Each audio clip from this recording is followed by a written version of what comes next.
right. Good morning, good afternoon. Yo, guys, good morning. Hey, bana. Good evening, guys. I hope that all of you are well. All right. I hope that you've had a good week. So today we're going to be covering, or we're going to cover reactions in organic chemistry. So what I'd like for us to do is to look at a couple of reactions that are very important. Now, for those of you that are joining us live on YouTube, we did say that we come to you once a week. And this is the semi-final week when we are going to be doing this, where we are going to be going live with you. All right. But in the future, we are going to go live only for those that are members onto the channel. So if you want to be a member of the channel, please just go on to, once you've subscribed, you go on to join, all right? And you'll see that one of the tiers there, which is the pro membership, is the one that will be able to give you this benefit. Okay, right. And if you want to be part of our classes, just like Utiamo and Lutando, okay, please do contact us. Our email address is info@mlungisinkosi.co.za, or otherwise you can contact us via WhatsApp, which is 064 554 7199. All right, so we've got quite a bit to cover today. All right, so I want to talk about reactions in organic chemistry. Now, firstly, one of the most important reactions to undertake. So when we've got reactions, in fact, please do allow me, I need to just take this jacket off. I've been outside the entire day, so please do allow me. All right, so firstly, when we've got reactions in organic chemistry, it's very important not only that we know what type of reactions they are, but we have to also be mindful of the conditions of those reactions. So in hydrocarbons, we've got two types of hydrocarbons, right? So hydrocarbons, remember, alkanes, alkenes, and alkynes. So we've got what we call saturated hydrocarbons. Okay, very important for us to note. So saturated hydrocarbons are the hydrocarbons where the carbon has the maximum number of hydrogens around it. Okay, so that will be alkanes. So every single one of the alkanes is said to be saturated. Right. And then we've got unsaturated hydrocarbons.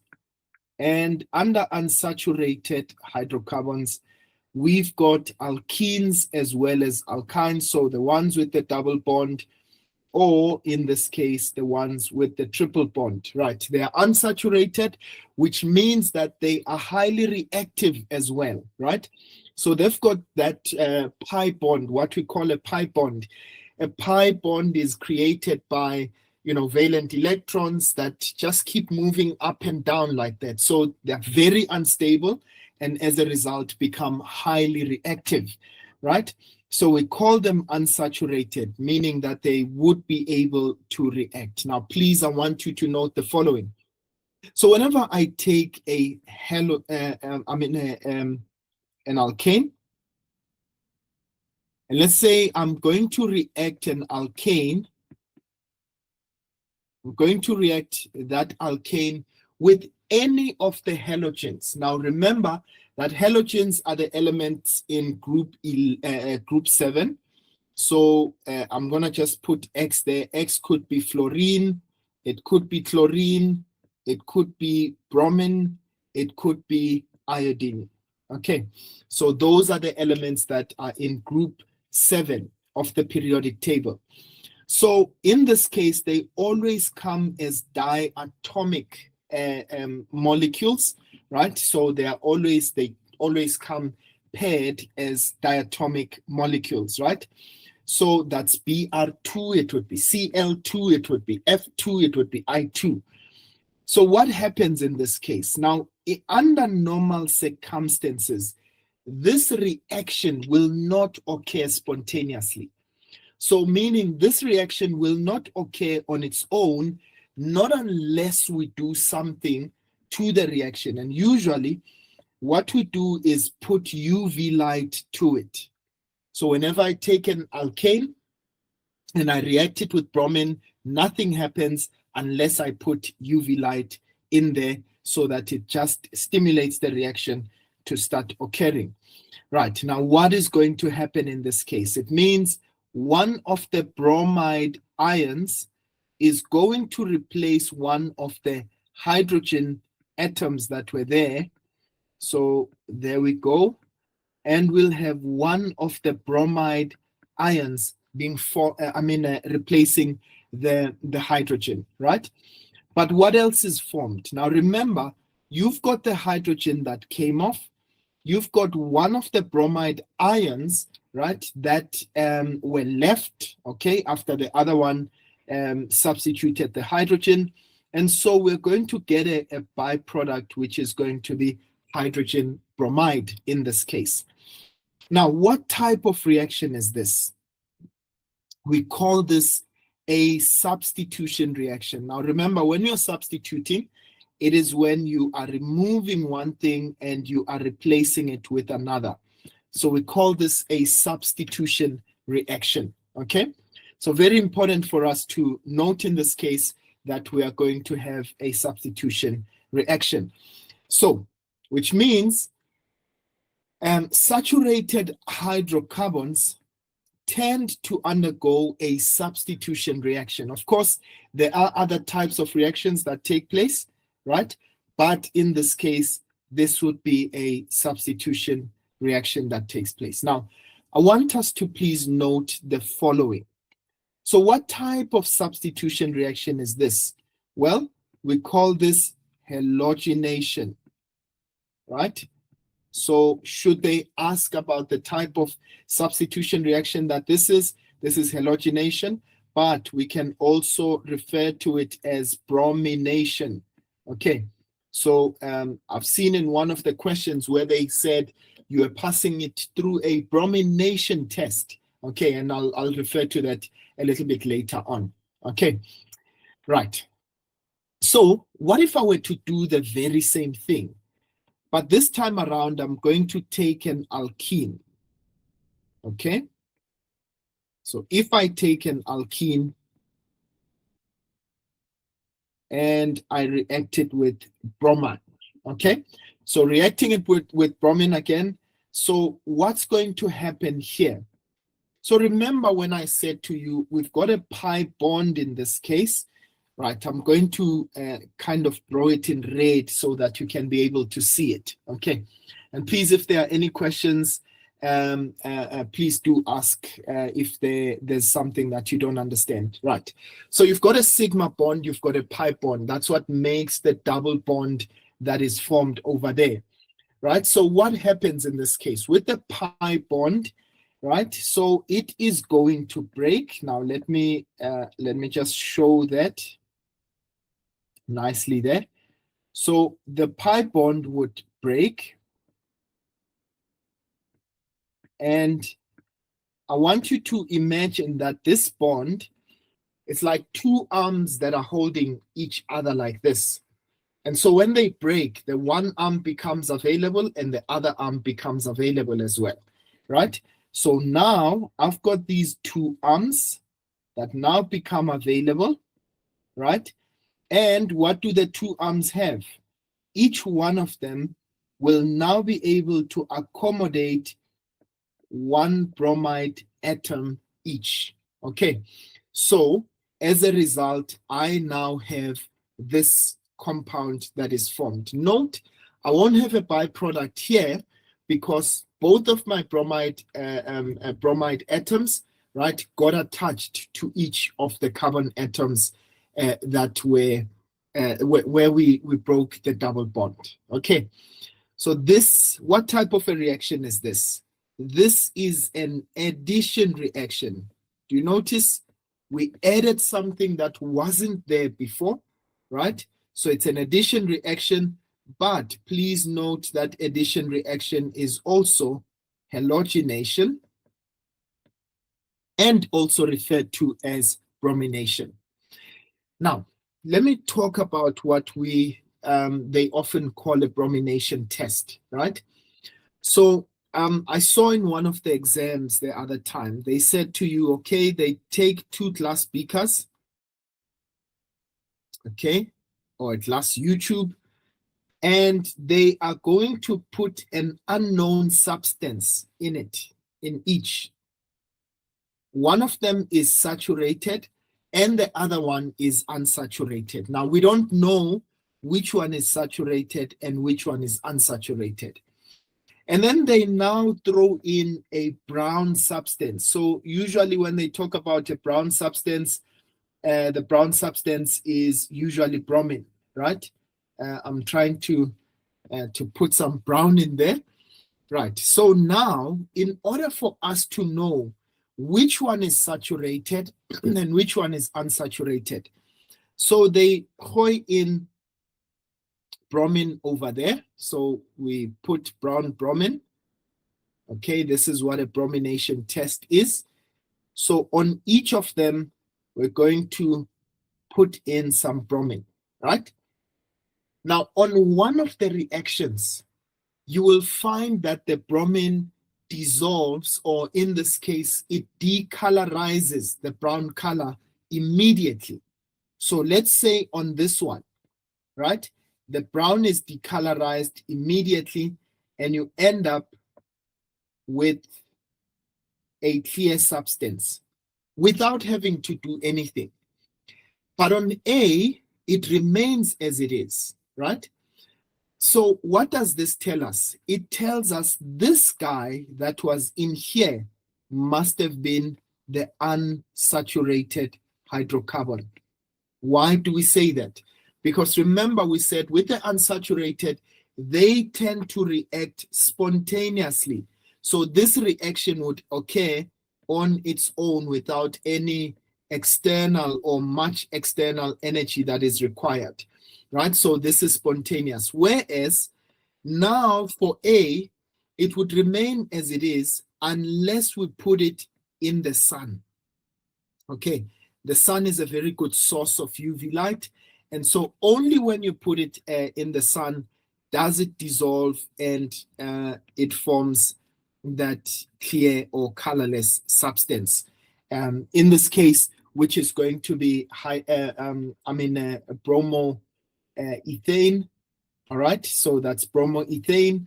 And in this case, this is 1,2 dibromoethane. Right, I hope that is that makes sense so far, ladies and gents. Okay, are we all good? Are there any questions? All right, good is nice. So now I want us to go to another set of reactions, and please, I want you to note that there are more, reactions that we can talk about. So if I take, for instance, if I were to take an alkene, and please, I'm going to keep using ethane for now, all right, because it is the easier substance to use. Now I'm going to talk about Markovnikov's rule in just a little while. No? So if I take an alkene and I react it with hydrogen, so it is possible for me to convert an unsaturated hydrocarbon and make it into a saturated hydrocarbon.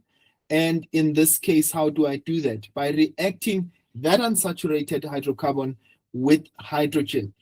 And so what will happen in this case? Again, we break that pi bond. And where there was the double bond, the 2 arms again become available. And so we are going to add hydrogen and hydrogen. Please do note, again, this is an addition reaction.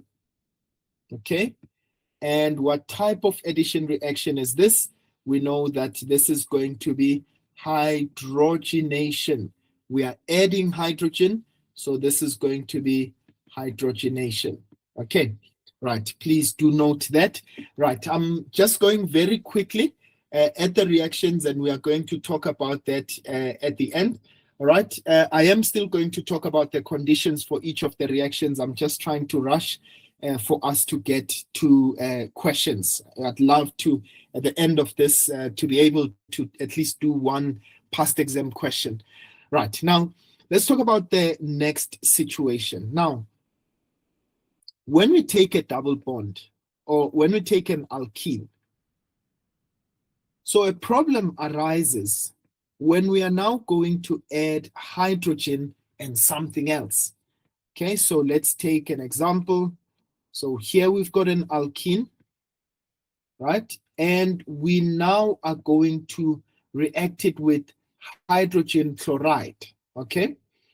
Right, so when we add in this case, I want you to please note, I'm now going to talk about what we call Markovnikov's rule, right? And this is in the formation of the major product, okay?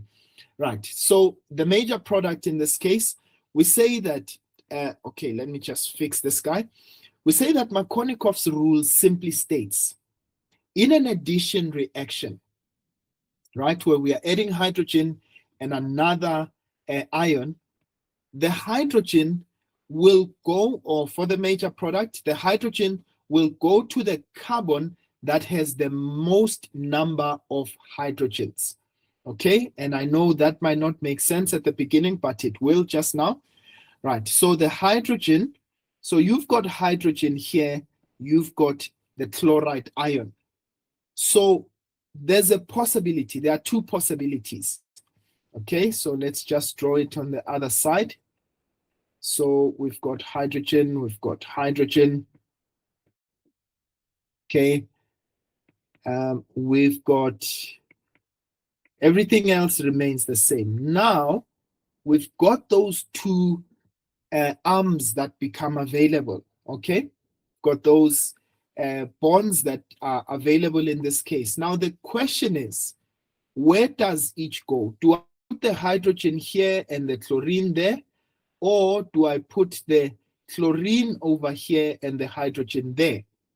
So Markovnikov's rule says hydrogen will go to the carbon that has the most number of hydrogens. So if I look at this carbon over here, this carbon has 2 hydrogens, right? And this carbon has got 1 hydrogen. So according to Markovnikov's rule, the hydrogen will go to the carbon that has the most number of hydrogens. So which means what I will end up with is this guy here. And they like asking you to then give the IUPAC name of the major product. So this we refer to as the major product. Okay, we refer to as the major product. And the major product is the one where hydrogen will go to the carbon that has the most number of hydrogens. Now, what would we call this guy?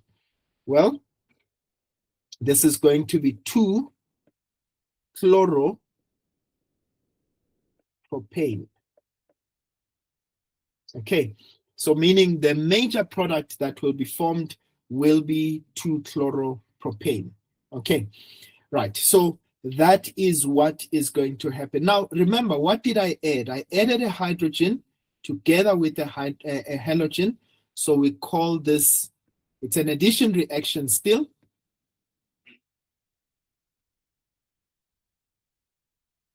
Okay, and what type of addition reaction? It's called hydrogenation. Right. Please, guys, it becomes extremely important for us to remember these reactions because they form part of, you know, I always say that organic chemistry is the biggest section in your chemistry. So it is important for you to know certain things, if possible, off by heart, okay, so that you can maximize the number of marks that you can get. All right, now let's go on to the next type of reactions. So we can find ourselves with an alkene, a similar situation like we had just now. All right, so there we go. We've got an alkene. But we are going to now react this alkene with water. Okay? So when we react this alkene with water, now remember that water has a structure that looks like this. And the autoionization of water breaks it down into H and OH, right? So again, according to Markovnikov's rule, we now are going to form a product. We did say everything else remains as is. And so the OH goes to the carbon that has the least hydrogens. And we know that the hydrogen will go to the carbon with the most number of hydrogens. So we are going to form there, right? So we call this guy, firstly, again, it's an addition reaction. That's one of the ways in which an alcohol is formed. So the hydration of an alkene will form an alcohol, right? And in this case, the type of reaction that this is, we call it hydration. Please note the difference between hydrogenation, right? That's reacting with hydrogen, and hydration, which is reacting with water. Okay, so what is the IUPAC name of the major product? So again, we've just applied Markovnikov's rule. Okay, and so the name of the major product in that case would be in fact, let's call this propan. Propan 2 all. All right, so that would be propan 2 all. So that is what we are going to form. And you can also call it 2-propanol. Okay, that is an alcohol, right? And that is what we are going to form. So these reactions are quite important, ladies and gents, and it's very crucial that you know what's happening here, because what they normally do is that they'll give you this flow diagram, and we are supposed to now know what's happening in that flow diagram. Now, quickly, let's go on to the next one. I know that I'm going very quickly at this. Right, now this is another way in which alcohols are formed, right? So there are two very critical equations, or rather reactions, in organic chemistry. So if I were to take a haloalkane, and by the way, they like this guy so much. Okay, so if I were to take a haloalkane, so suppose I'm going to take, okay, yeah, maybe let's just make, let's take another, let's take fluoro. Okay, right, so this is going to be fluoroethane, right? You can say 1 fluoroethane, but fluoroethane would do just fine. So whenever we take a haloalkane and we react it with a concentrate, in fact, let's say with a strong base. Now, there are two types of reactions that are going to come as a result, okay? So the first kind of reaction would be on the basis that I use dilute sodium hydroxide, right, in the presence of mild heat, okay? So dilute sodium hydroxide in the presence of mild heat. Now, what will happen here? So meaning that now the hydroxide ion will replace the halogen. It's a substitution reaction. So on the other side, I am going to form, that's an OH.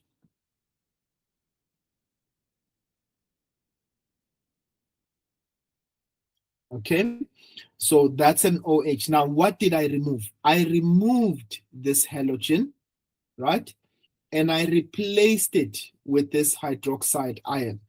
So now that means I do have a byproduct in this case. And what would be my byproduct? It would be sodium fluoride in this case. So if it was chlorine, it would be sodium chloride. If it was bromine, it would be sodium bromide. Okay, so that is the byproduct that is formed. But this is if I took dilute sodium hydroxide, right? So yes, it is a substitution reaction. Okay, substitution reaction. Okay, and the type of substitution reaction that this is.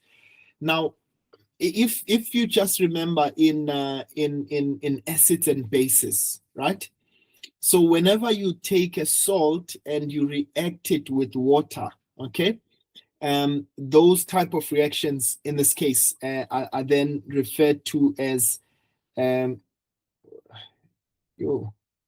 there's the name just escaping me. I'll just remember in a little while. No? Yeah. What's the name thereof? No, not hydration. I'll remember just now. So this is a halogenation, right? I mean, sorry, substitution reaction, but I'll remember the name just now.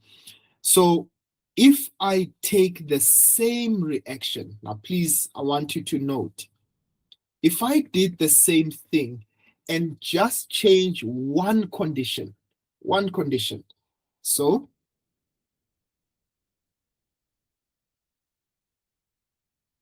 okay, so there's my fluoro there. This is plus sodium hydroxide. But this time around, I do not take dilute sodium hydroxide. I'm going to take concentrated sodium hydroxide, again in the presence of mild heat. So what will I now end up with? So I'm not going to form an alcohol this time around. What will happen is that I am now going to form an elimination reaction. So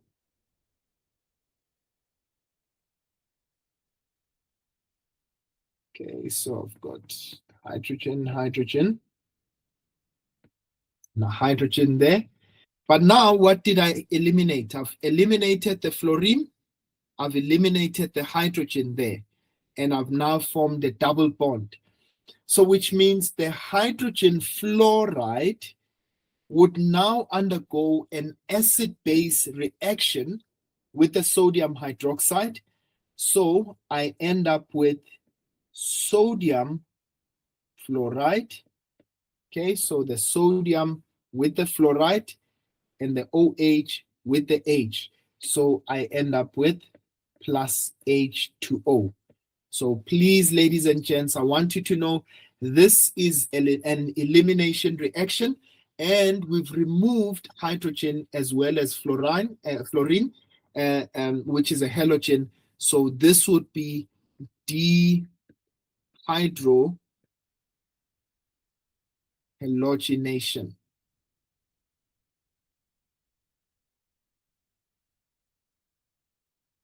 Right. So I end up with dehydrohalogenation, right? And I see someone has commented there. Thank you so much. Hydrolysis, that's the name that I was looking for. So the type of reaction that this is hydrolysis.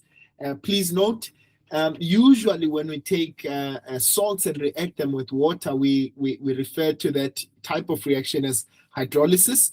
And so that is the kind of reaction that is. Let me see who is responsible. L, thank you so much for reminding me about that. Okay, for some reason, I don't know why I forgot the name hydrolysis.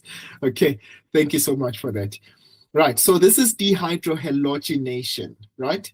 So we've now eliminated, the hydrogen as well as the halogen, And so we have formed an acid-base reaction, but we've also formed an alkene. So we've gone from saturated to unsaturated in that reaction. Guys, I cannot emphasize how important this reaction is, right? Honestly, I'm yet to see a question paper that did not have this question in it. Okay, so I'm trying to emphasize to you the importance of it. Okay, know the difference. What happens when I have dilute sodium hydroxide? What happens? In fact, it doesn't even have to be sodium hydroxide. It can be potassium hydroxide. So a dilute strong.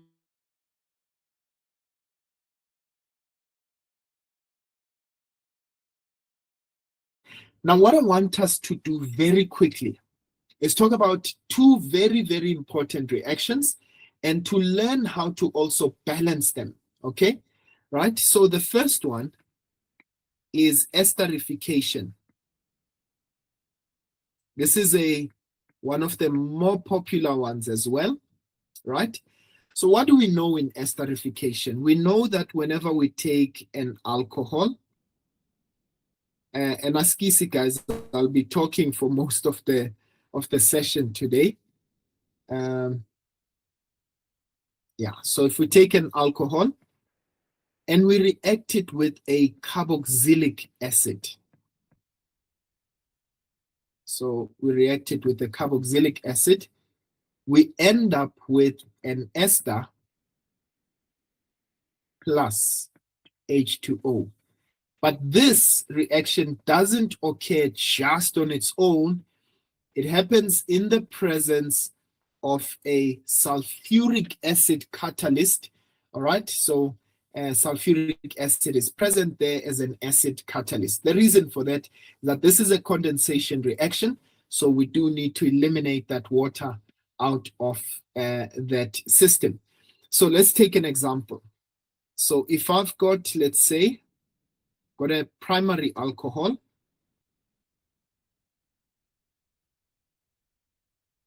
and they like giving this out of 5 marks, and they would say to you, write down the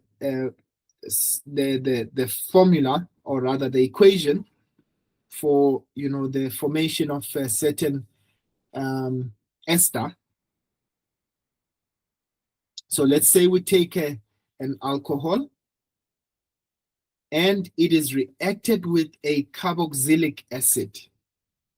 Okay, so I'm going to draw this carboxylic acid in this way. And please, we don't have enough space for me to be able to put it right. So we know this happens in the presence of an acid catalyst, H2SO4, in the presence of mild heat, right? So what's going to happen in this case? Right. So what is going to happen, and please, I want you to note, the OH and the H, I'm going to eliminate, okay? So in this case, they are going to form the H2O, the water, okay? But then everything else, I just simply join together. Note there's this oxygen that's now going to be joined to that carbon there. So I end up with a compound, C double bond O, that's C.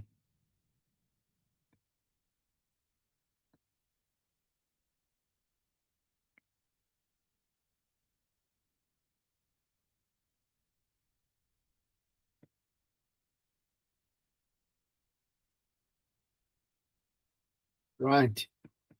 And remember, when it comes to the naming of esters, right? So when it comes to the naming of esters, please, I want you to always note. So we've got this O that separates between the alcohol side and the carboxylic acid side. Now, I'm not trying to in any way say that the acid side, or rather the alcohol side, will always be on the left. I'm just saying, look out for that O. And then what I do is I check, where's the double bond O, right?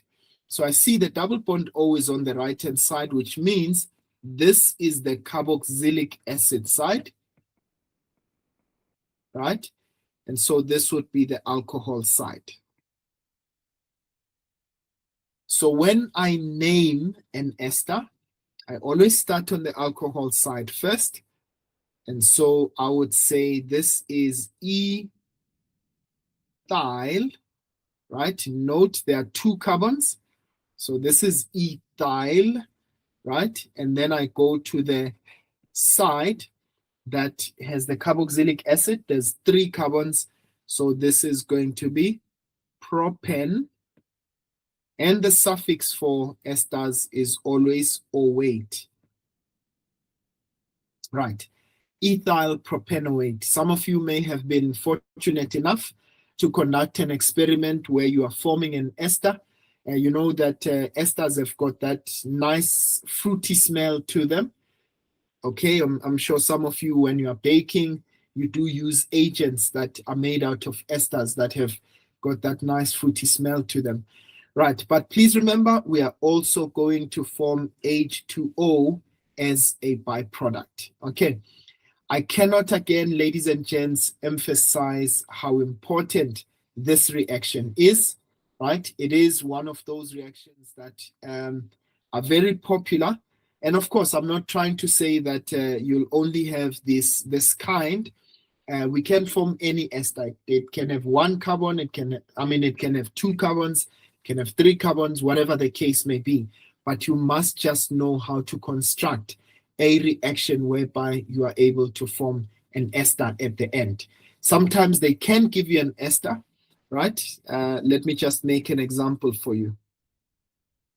So let's say they give us this ester here.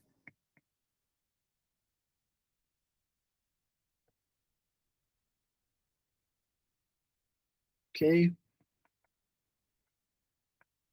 And now they ask us, what is the name, right, of the acid that was used to form this ester?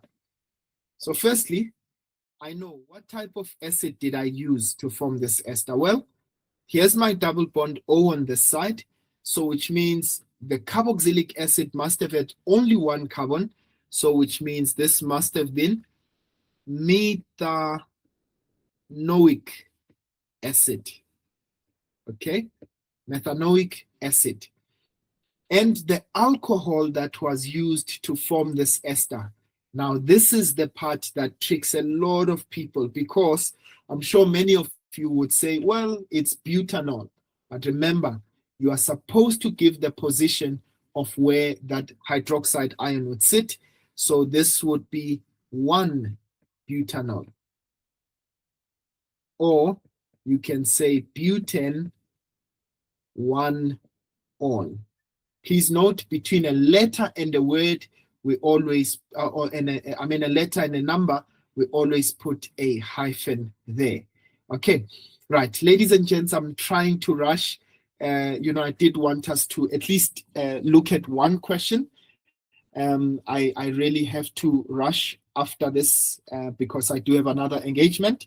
Right, so now we've got butane 1-ol. As well as methanoic acid that reacted to form this ester. Now, what would be the name of this ester? Well, this would be butyl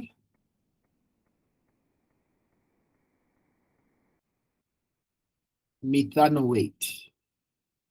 Methanoate. Okay, so remember, you start on the alcohol side. So in this case, this was our alcohol side. So this would be butyl. There's 4 carbons there. And I've just thought of something. I said 4, but I indicated 3. They said butyl, or we say butyl methanoate in that case. All right. Right. Let me just check quickly if there are any questions Ulungani says, Malume ngiyabingelela. Hello, Ulungani. Okay. All right. Awesome stuff. Okay. Seemingly, there are no questions. All right. Now, the last one that I want us to mention, and I'm not saying that this is the last of the reactions, right? But it is one of the important ones. We won't finish all of them in this sitting, right? I haven't spoken about elimination reactions enough. So, combustion reactions.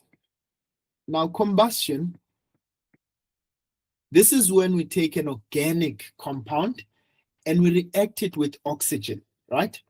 So we have what we call either complete combustion or we've got incomplete combustion.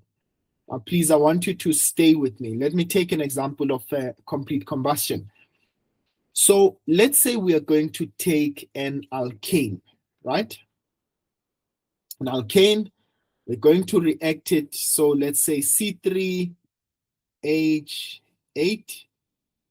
plus oxygen, right? So when we react it with oxygen, please remember the two products that we are going to form are carbon dioxide and water and H2O. Right. So how am I going to make sure that, say to you, write down the balanced reaction, right? So this is going to be three carbons rather, on the left-hand side. So how do I balance this? So it means I'm going to have 3 carbons on this side. I've got 8 hydrogens on the left-hand side. Well, to make that 8, I'm going to multiply this by 4. All right. Now notice, it means I've got 3 times 2 oxygens, which is 6. 4 times 1 oxygen, which is 4. 6 plus 4 is 10, right? To make this 10, I'll need to multiply this by 5. So 5 times 2 would give me 10. And that is how I would balance this. I know that I've gone quickly through that. Okay. Now, sometimes they can be pretty complex, right? And I want us to take one for octane. Hey, the petrol price is increasing, guys. The war in Iran with the US, everything is just going to rise in price and all of that. So now, what type of reaction occurs in the engine of a car? So this is C8H18. This is petrol, right? Octane plus oxygen. One thing that you need to remember is that it will form carbon dioxide and H2O. Now, let's try to balance this reaction. Okay? So firstly, said, all right, 8 carbons. So it's going to be 8 carbons on that side, right? 18 hydrogens. How do I make this 18? That becomes 9, all right? Now note, in this case, I've got 8 multiplied by 2. I'm going to, for oxygens now, because my carbon, my hydrogens are okay, right? So how do I make sure that this becomes okay as well? Right. So 8 multiplied by 2 gives me 16. 9 multiplied by 1 gives me 9. Now 16 plus 9 gives me 25. But how do I make this one 25? So what do I multiply by 2 to make 25? That's 12 and a half, right? So that would be 25 over 2, okay? 25 over 2 multiplied by 2 gives me 25. Okay, so now how do I by the way, in chemistry, I cannot have a fraction, right, for my number of moles. So in this case, what I will do is I need to multiply all of that by the lowest common denominator.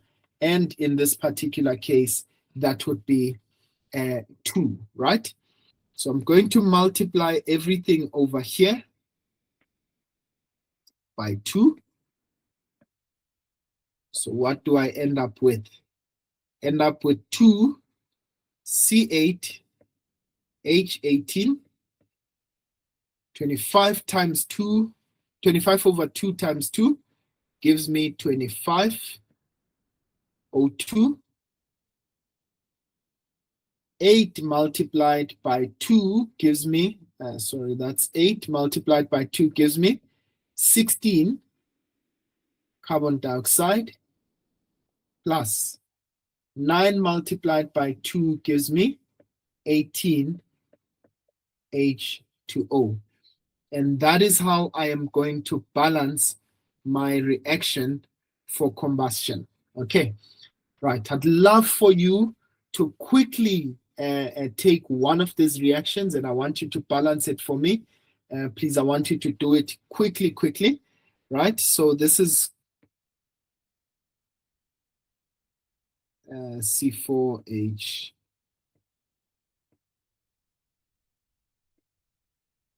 plus O2, and this will give me CO2 plus H2O. All right, please, can you balance it for me, guys?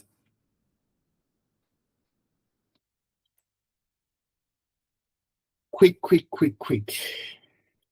We're gonna get that clock so that we can have it running all the time.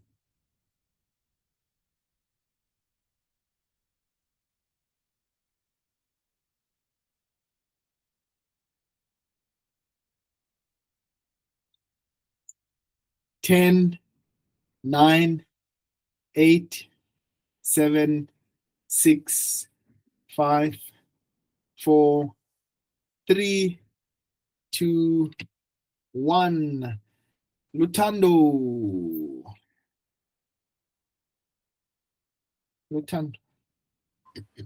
Also, I was not done. You are not done. Mm-mm. Okay. How many more seconds?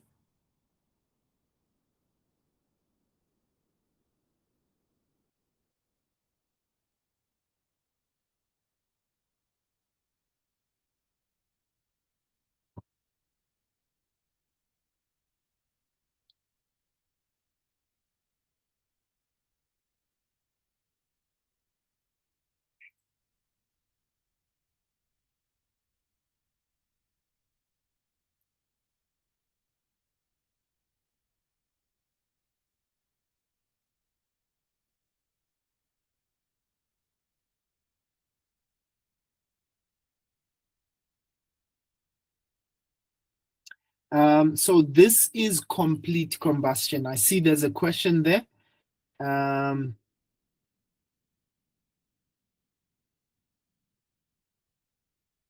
Okay, so this is complete combustion. Incomplete combustion, meaning that you don't have enough oxygen. What it results in is that you form carbon monoxide as a product, not carbon dioxide. Okay, so you'd form carbon monoxide and water. I haven't seen a question on incomplete combustion in a while, so I'm not even sure if that's still something that is examinable. I can quickly find out. Okay. So you said something about that last tube, and you explained it. Please do it again. I did not understand. Okay. So that was on the reaction. All right. I just want to make sure that. Okay, Lutando, are you good? Yes, sir. All right. Yes. Go ahead. Okay. Okay. On the reactant side, I kept the carbons the same, and then I kept the hydrogens the same, and then my oxygen I multiplied it by 6. So you got 6 here. Yes, sir. And then by the product, I multiplied my carbon by 4, or my carbon dioxide by 4, and then the water I also multiplied it by 4. By 4. Okay. All right. All right. Let's see. So you've got 4 carbons on this side. We've got 4 carbons, 8 hydrogens. 4 times 2 is 8. 6 times 2 is 12 oxygens. And we've got 4 times 2, which is 8. And 4 times 1, which is 4. Right? So 8 plus 4, definitely that does give us 12. So definitely. Well done to you, Lutando. Okay. Sesingakunikeza a medal of honor. All right. Well done for that. Okay, so I just want us to somewhat conclude.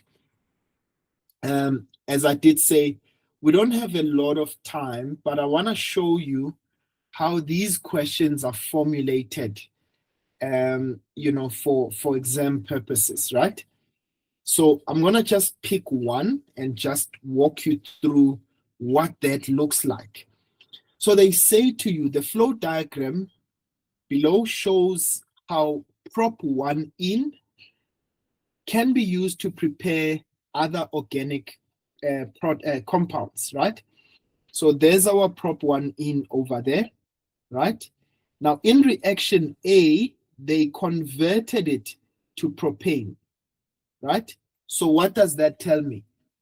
It means that they must have reacted it with hydrogen, right? So for you to take an alkene and make it into an alkane, I must have reacted it with hydrogen, right? If I take, let's say in reaction, reaction B. Now let's take reaction C first. So they took prop 1 in and they are converting it into an alcohol, right? So how do I convert it into an alcohol? I must have reacted it with H2O, right? Please allow me, guys, because of time, I'm not going to be able to exhaustively answer this question. I'd love to have done it with you fully, right? So that would be an addition reaction. So I reacted it with H2O. But remember, in this case, you see, they're saying a major product. So that's going to be the application of Markovnikov's rule, right? So we know that's where we're going to apply Markovnikov's rule. Now, reaction B is actually an elimination reaction, right? Where we took an alcohol, and this is dehydration, okay? We're going to talk about that in our next lesson for those of you that are with me. But of course, for those of you that are on YouTube, you will have to catch that lesson another time, but we do have the lesson with our regulars in the class. All right, so in this case, let's look at compound, or rather reaction D. So we had compound X, all right? And look at this. In fact, before we go to compound D, look at this. They took prop 1 in and they reacted it with hydrogen bromide. So we now know what would compound compound X be. It would be, we've got prop 1 in, but now we've broken the double bond and we are now going to add hydrogen and bromide. And please remember, hydrogen will go where there is the most number of hydrogen, and so bromide would go on to the second one. So this would be the major product that would be formed in that case. All right, so that is how the cookie crumbles. So you've got that halogen for reaction E forming into an alcohol. So how do I take a haloalkane rather and form an alcohol? Remember, we said we are going to react it with sodium hydroxide that is diluted, right? And of course, there they are taking an alcohol and they are reacting it, or rather they are forming a haloalkane. Now, I would have loved, ladies and gents, for us to go through this question fully, right? But as I did say that we don't have as much time today, but please look out for these kind of questions, right? In our next lesson, for you, Litando and Tiamo, and the rest of our crew, including Valeri. Shez, who's always behind the scenes doing what she does best.